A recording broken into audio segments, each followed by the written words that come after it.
Coach was critical of the performance last Saturday, said you guys needed to get a lot better. What do you think you guys need to get better at in order to be successful on the road this week? Just capitalize when we get in the red zone. I think the final score would have been way different if we'd just done that.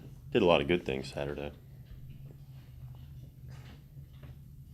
Can you pinpoint the mistakes that were made that you're specifically working on this week, that, especially in the second half, created problems? As an offense? Right. Well, we had 3 turnovers. Obviously, we can clean that up. But just the main thing is just, like I said, capitalize and finish in the red zone. If we'd have done that, we'd have been up in the 50s with the score. I think it was kind of blown out of proportion that we played, awful. I didn't think we played awful. I thought we played a good football game. We just got to capitalize in the red zone, and we're good. Just got to keep rolling.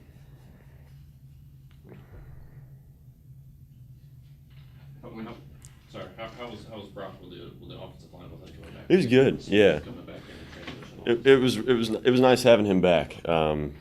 Once we got a bigger lead, I think he went out for a few series, just kind of keep him healthy, and he did a good job though. I think he felt healthy. Last week or 2 weeks ago, you said maybe you need to slide a little bit more. I don't know if we saw a lot of that on Saturday. Yeah. Because 21 times you carried the ball. I know some of those were scrambles. Is that too many for you? I wouldn't say so. The coaches might say that. Because we were struggling running the ball, we got into a lot of 3rd and longs, and there was times where they had good coverage and I had to run it, and I was trying to get the yardage. So that was just kind of a weird situation, but I tried to slide when I could. Been a lot of battles with Illinois State over the years, a lot of close ones too. What do you remember about this rivalry when people say that name? What do you remember most? In my mind, they're just as physical and just as tough as North Dakota State. I'd put them up there in terms of just physicality and the way they fly to the football, up there with those guys. What about playing on the road first conference game? Not that anything changes, but how do you kind of approach that going into, on the road? Well, this will be our first flight, so that'll be exciting for some guys. Never flew before. But in terms of just the game, it's no different than the West Virginia game for us. We gotta stay, composed and just play our game. It's a tough place to play, from what I remember my redshirt freshman year. What specifically, about their defense stands out to you? I'm going to be honest. I've only seen one game so far of film, so I can't really give you a real deep analysis of their defense. From what I've seen, like I said, real physical, fly to the football, love cover 4. D lines are big and physical and fast. But I haven't watched that much film yet. I'll watch 3 more games today, so I'd be able to give you a more in-depth analysis coming up, but I can't right now. How did you feel after the game Saturday? Coming off an injury, first full game I think you played this year, 21 carries I think you said. Did you feel all right health-wise? Yeah, I was good. I had a lot of fun Saturday. A lot of bumps and bruises and all kinds of marks and whatever else, but I'm good. I'm 100% ready to go, and I'm a competitor, and I'm gonna do anything I can to get the win every week. I know we played a sloppy second half, but man, I'm excited for this week. Yeah, I thought you came out sharp. Did you feel good right off the bat? Yeah. 2 weeks off, I thought maybe there'd be a rust.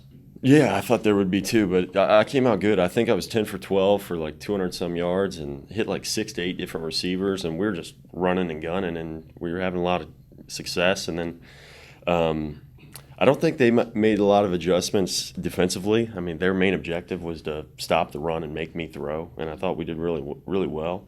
The second half, we just, like I said, we got to capitalize in the red zone. That was so frustrating, having those long drives and not being able to finish, but played a pretty good game overall. Is that just football, not the turnovers? Is that just football, or is there a lack of focus?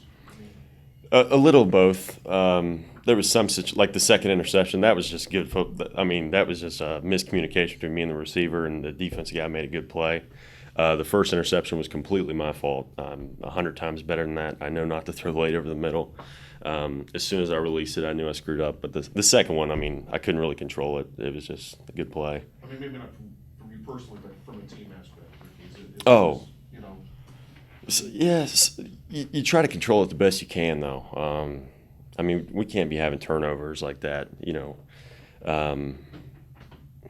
The red zone thing was the most frustrating thing for me walking into the tunnel after the game. I was just we should have blown those guys out.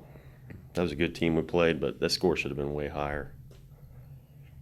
You guys have been pretty dominant with time of possession. Mhm. Has that been something that's been hammered home? Is that something you guys think you can do this week as well? It kind of seems like you guys have been able to get way up into the high 30s or 30 minutes on time of possession. Yeah, that's something we're pretty happy about, and that's a credit to Coach Monty too, with his great play calling. I think we dominated in every aspect offensively in terms of throwing, rushing, time of possession. And those are all great things. So. Ricky, it seemed like you guys were able to make a number of plays down the field, one-on-one matchups. How much confidence do you have in your receivers when you get those matchups one-on-one? A lot of confidence. Damone Patterson, a guy we haven't really heard a lot, or you guys haven't really heard a lot about this season, had a phenomenal day. Actually should have hit him for another touchdown late in the fourth quarter, but I just got hit as I threw, and I wasn't able to get it out all the way. But he's a good player, and those guys are great players. I love them to death, and they're getting better and better. There's been a lot of changes at receiver. It seems like you guys are kind of still figuring out who you want to be the regulars, but the last couple of games it's been a little more.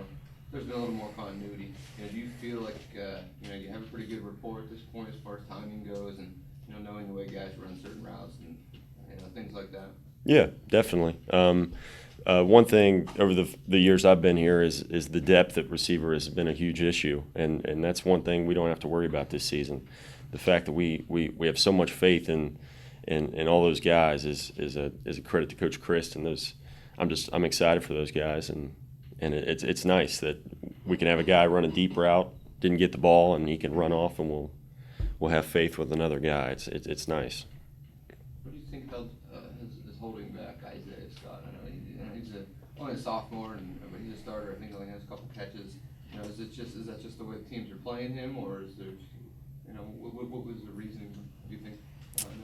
I'm not sure. I know it's not a lack of hard work. Isaiah's a hard worker. I know he's fighting to get open. It might be just the way the game's going. I'm not sure, to be honest. It seems like the tight ends you look at them quite a bit. Yeah, I do. Kevin Rader, Jacob Wood, Shane Kuhn, those guys, even Anthony Parente, all those guys, that's a solid position we got on our offense. Some of the hardest workers. And I love throwing to those guys because defense, they seem to least expect me throwing it to the tight end. They're usually the ones wide open. Just what they were running that hurry up. I mean, are you a fan of that with their offense? Running every 8 seconds. Yeah. It kind of caught me off guard, to be honest, because what little film I watched of them, just kind of watching, they didn't normally do that, and it can be a blessing or a curse. I mean, they could drive right down the field, or they could have their defense right back on the field in about 50 seconds. So I mean, it can be a blessing or a curse for them. I think Saturday was a curse. And also, these college games, are they lasting really too long? I mean, 3.5, close to 4 hours. I mean, can you kind of sense that on the field? Definitely, yeah, I think so. Sunday mornings are very sore. You feel like you're out there forever. Doesn't help when there's lightning delays. Thank God that weather held off. But just for like in a normal conditions, I mean, does that take a toll on you? I mean, with all these TV timeouts and all that stuff. I mean, I don't think so. I haven't really thought about that, to be honest. It seems the same every week to me. I don't know. The West Virginia game did feel like a long game, but other than that, I haven't really noticed it. They've dropped 3 straight. Is it any different playing a team that's maybe kind of desperate for that first win in conference as opposed to somebody, I don't know, middle of the road or has got a couple wins under their belt? I would say it's actually tougher because they're more hungry than most teams now. They need this win, and they're going to do anything they can to get it. They're going to show us a lot of stuff, and so yeah, I mean, it's gonna be a tough game, and I'm excited to play these guys.